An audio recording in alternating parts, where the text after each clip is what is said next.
live, just so I know you're there and you're watching. And many of you watch the replays, so please type in hashtag replay so I know that you've watched this video. This is about investing in property and creating financial freedom. This is for our Freedom Tribe. So if you want to invest in property, you want to create freedom, you should be watching this, so pay attention. But if you get offended easy and you're a snowflake, I suggest you switch off now because it's probably not for you. My mate George here, he retired at the age of 37 by investing in property. Mate, I feel like I'm with royalty today.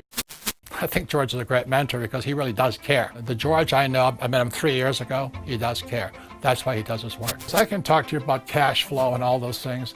George is better at that than me. Property guru George Markowski from Positive Property Solution joins us now. George, good morning to you. How are you, George?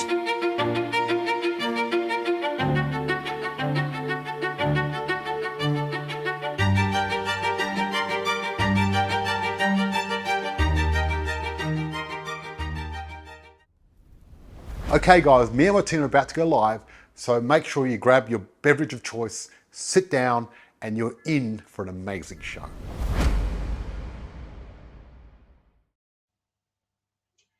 Hello and welcome, Freedom Fighters. My name's Stacey and I will have someone joining me shortly, hopefully. Otherwise, welcome to the Australian Property Investors. Tonight we are talking about the money mindset and the shift that changed George's life. So the shift that we all need to change our own lives in terms of money mindset. So I'm going to get started on the topic, but please let me know if you're watching live, type in hashtag live. If you're watching the replay, type in hashtag replay. Otherwise, tonight we've got a fair bit on it, and I've got a killer session for our members, a little bit different, and they've got a little bit more involved in theirs. So hopefully I can see someone else coming back online shortly. All right, so we've got someone up live. All right, so first I'm just going to get started with how to reshape your thinking for financial success. So what you believe about money and what you've grown up with over time has been instilled in us, and what's happened during your life shaped the way that we look at money and the way that we think about money. So many people hit the snooze button on their finances going forward. So when you hit the snooze button on your finances, really it just means that you think that things are going to work out, or you worry about it. Some people just want to worry about it later. So just let me know, have you hit the snooze button on your finances, or is that something in the forefront of your mind? What we've grown up with, as you know, in terms of our family, our friends, and what our parents instilled in us as well. So what's one thing that you got from your parents that you will continue to do? And what's one thing that you got from your parents that you won't do? You're not going to do that. You're going to change your way of thinking. So when I think back, it's for myself, I like the fact that they put their money into property, and I've definitely done that. And they also put it into farming land. My parents are farmers. Okay, I can see Michelle's come back on board, so I'm just going to pop her across and hopefully everything works out fine without too many delays. Hello and welcome, Michelle. Can you hear me nice and clear? I can. Can you hear me? I can hear you fine. Yay! I just got started, Michelle, and I was going through the shifts of what our parents instilled in us growing up in terms of money mindset. Yeah, definitely. I mean, you just hear, like, you have those sayings playing through your head, don't you? Like, money doesn't grow on trees, and, you know, and then this is how you sort of develop your own money mindset, and then, you know, what your beliefs around money and the relationship you have with money. And then it's important that we, I guess, establish what those beliefs and sort of mindset is, and then work through those different beliefs as well. So I've also got one thing that one thing that you've kept from what your parents did, and one thing that you will not do that your parents have done. So I was just saying that my parents put their money into land. It was farming land, but they did put it into land. The one thing I would not do, or let's just say the one thing I would do that they didn't expand on what they had. So they just kept their farm and their land and they paid it off, and they, you know, just over time, that's what they did. But they didn't expand their portfolio or their investments beyond that. So that's one thing that I would do that they didn't. So how about you? Yeah, I guess. Well, my parents have a family home which they've paid off, similar thing, but then they haven't then redrawn that equity to expand, and they've just always worked hard, paid off the family home. Now they're retired, and that's pretty much it. That's it. Yeah. And then typically they would go, in that case, a lot of people are so worried about paying off their family home and they don't put any money into investments. So at the end of the day, you've got to retirement. You're like, great, we own the family home, but now what? You have to either keep working or you have to live off the pension. And it's not a lot of money. It's not a lot of money to live off. So we can change the way that we sort of do that. So write down, I'd love you to write down in the comments, what is it that you are taking from your parents that you're going to keep doing? Just write that in the comments first. And while we're waiting for that, Michelle, you did have a case come through. I know you were talking about it earlier in the week during the inner circle of a real life financial breakthrough. So if you could just recap on that for the wider audience here, that would be great. Yeah, so I won't say the names, obviously, but there was a couple that the husband had a bit of a difficult business structure. And this is why it's also important to, get second opinions and things like that as well sometimes, because it's not that one mortgage manager is better than the other. It's just that sometimes they have different tools or they think about things in a different way. So one broker was sort of saying that they would have to wait 6 months because of the business structure. But then we went to another broker and a mortgage manager, and this person was able to get them through straight away. It's not fully approved yet, but it will be. And also just some issues with the self-managed super fund, we were able to work through those as well. So when I spoke to them just in October, they were almost at the point of giving up. And this is why it's so important to have that resilience. And that's everything in life, right? So look, there's roadblocks that come up, but you have to find a way. There's always a way through it. You just have to, find someone that can put the pieces of the puzzle together. Yeah.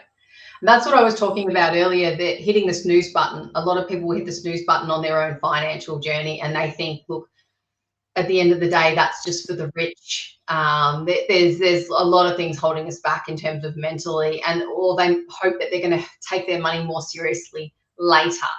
And obviously, the sooner you do, the better it's going to be for you in the long run. Totally. Yeah, definitely. I mean, I'm going through my own investing journey right now with my self-managed super fund. So, like lots of things are coming up for me too around money and, my super and, things like that. So, sorry. And how can you expand on that? So one of the things that I was reading the other day was to get rid of your heavy load. So a lot of people, and this is different walks of life. You're born into different types of families. So you might be born into a poor family. I know that George's family was very similar to this, and look where George is today. But that heavy load that you're carrying around is, oh, but I'm a single parent, or but this, or but that, or whatever it is. Or you are carrying around the load of guilt, which is, I broke a promise. The promise was I was going to stick to a budget with myself and my partner. I did not stick to that budget. So now you put that on your back as well, and it gets heavier and heavier and heavier. And at some point, you're just going to have to get rid of it, forget about it all, and start again. Yeah. I think a lot of the time too, people do sort of put their head in the sand a bit, and sort of sometimes it's like, we don't want to look at our budget because we don't really want to know. We want to know how much we're spending, but we sort of don't, and we don't want to know we don't want to know how much we're wasting on certain things. And same with super, like, where is my money invested? What is, who's got it? What is it doing? How much am I earning? And then when you actually start to look at the numbers, you're like, My God, I can't believe I've just let that sit there for so long and not really Most known people what don't was even know happening what with it. they've got in their super, let alone what it's doing. They don't know what's even in it. So how are you Correct. supposed to spend on it in that way as well? So we've got, my mum always said there's no such word as can't, and I live by this every day. That's fantastic. I love that. Yeah. My mantra is where there's a will, there's a way. So I'll always find a solution of some sort. And I think we've talked about this before, but, you know, doing what you can with what you've got as well. And having that mindset of, okay, well, I'm focusing on what I can do rather than what I can't do. So, you know, I can do this. I can do my budget. Like I just cancelled a few subscriptions today, actually, because I'm actually going through Stacey's budget planner as well. And so I cancelled Foxtel because I'm like, what do I need Foxtel for? I actually don't need it. You know what? I was talking about some subscriptions to competitions. You're so set on getting that one lucky win, and it's such a small chance that you're going to get that you'll spend $20 on this LMCT. You'll spend $20 on Tats Lotto. You'll spend $20 every month, and it adds up. It can be $200 a month simply on a chance to get ahead. And you know how small that chance is? Look, yes, you've got to be in something, but maybe cut it down to 1, not 10. Yeah. But even, you know, even going through the process of ringing all of your suppliers, ring your mobile phone provider, am I on the best plan? Ring your electricity provider, your gas provider, you know, like just go through the exercise, you know, have a look at your healthcare package, like your health insurance, because I know I've got things on there which I don't actually need now. Like I needed certain things when I was, you know, trying to have a baby and things like that, but that's like 10 years ago. Do you know what I mean? And so I haven't looked at it, and I don't even have health insurance. I don't even have health insurance. Probably you should have some, but I do not. Or you just save for it and you pay for it when it comes. It's your choice. Yeah, that's right. But there's I know there's things on there that I don't need. Of course. Now, there was some tips that we had going forward. So one of the tips is read some books. Read. It's really important to read, because reading can really, or listen to an audio book or whatever it is. But a couple of books that I've just got here, and you've probably got a few more, Michelle, but I wrote them down. So The Total Money Makeover by Dave Ramsey would be one of them, and The 7 Habits of the Highly Effective People by Steve R. Covey. So there are a couple of books. I've read The Total Money Makeover. The other one's highly recommended too. Do you have a couple, Michelle? I mean, we can't go past we of course can't go past Rich Dad, Poor Dad. But I don't know, like hopefully everyone's seen the 4 quadrants of, you know, being an employee, being self-employed, being a business owner, and you know, and then investing. So, you know, if you don't understand those 4 quadrants, then make sure you understand that as a bare minimum, because, you know, that just puts a whole new perspective on things. Because even if you're self-employed, right, you're still exchanging time for money, and you're a slave to the business, then that's not ideal either. Exactly. So you want to either have a business or other investments that are working for you when you're not having to do anything. So creating that passive income, right? Absolutely. And look, to be honest, a monthly, if you go over you're a couple, let's say, or even a single, go over your budget monthly, I would recommend, because if you're doing it on a regular basis, it gets you into the habit of putting your focus in that area, because it's quite easy to let things build and slide in that case.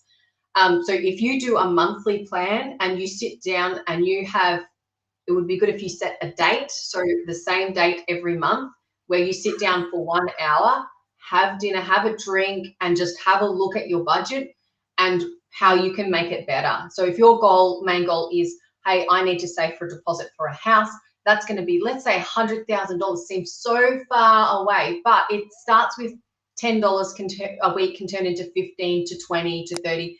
and you can slowly build it up. So one of the big things is to do rollovers. So what you'll do is write a list down of every single debt that you have, from $10 debts all the way through to $200, $500,000 debts, whatever it is.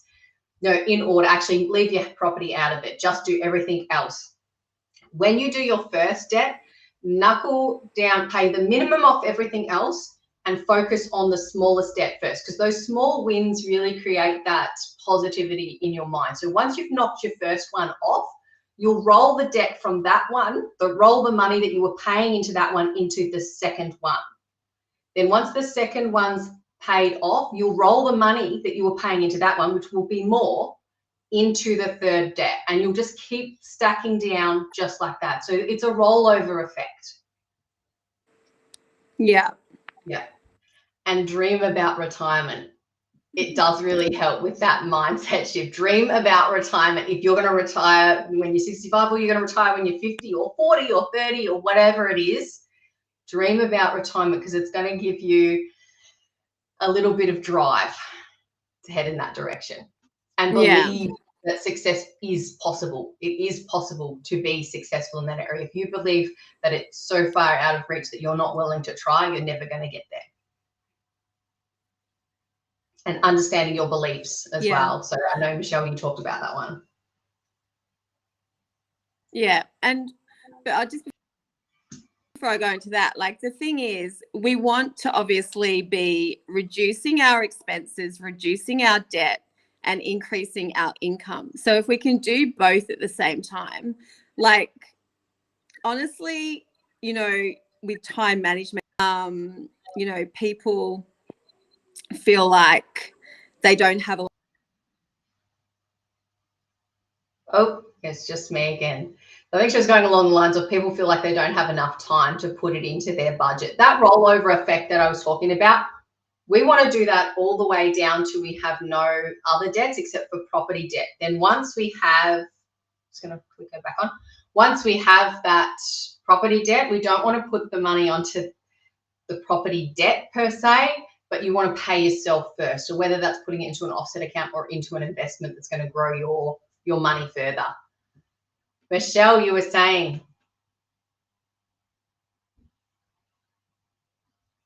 I don't think the sound's very good here, or it's a bit of a delay. Okay, so you should make a budget every single month. Live on less than you make. Makes sense to me, but you know, so live on less than you make. It's such common sense, but we don't do it. We always live on more than we make, and that's how we end up in a pile of debt. So live on less, you know, and don't use debt to pay for stuff, especially when you're trying to get out of it. So you know how you get that credit card rolling, a best credit card pays off that credit card, pays off that credit card, and you just keep gathering up more and more and more debt. Try not to do that. And start trying to change your habits. Start changing with those automatic thoughts that you have. So when you're thinking about it, so you're linking that part of your brain. So the wanting part of our brain and the liking part of our brain are two different sections of our brain. So for example, the liking part says, I would like a six-pack with abs. I'd like a six-pack of abs. The wanting part says, I want that piece of chocolate. It's a dopamine hit. So they're two different parts of it, and the dopamine hit does overpower the other side a lot of the time. So I would love the idea of being financially free, but I want the dopamine hit of that retail therapy as well. So I love that idea and that side of things. So if you can recognize when your brain starts to do that, or to self-doubt, or to go, oh, I'm actually going to go have that piece of chocolate right now. Hey, it's Friday night, or whatever it is. You're recognizing that your brain is going off that strict pattern. And I'm not saying be super strict all the time, but those two parts of the brain are very different. So we need to get to the want. So break the habit purely. So to break the habit, you're going to have to do this over a longer period of time. All right, so we are going into our members meet just now. So I'm going to jump off and say, thank you so much for listening. If you have any questions, I do have a budget planner. If you do want to get your hands on that, maybe book in a call or just write in #budget. And then I'm happy to shoot that one through to you guys. You'll just have to press make a copy on that one. But yeah, let's see how you go. Otherwise, there's plenty of budget planners online. You can make your own, you know, a simple spreadsheet with a budget planner. Start with the big ones and the basics, and then go from there. Your ingoings and your outgoings. All right, I'm gonna love you and leave you now. Have a fantastic night, and thank you so much for watching.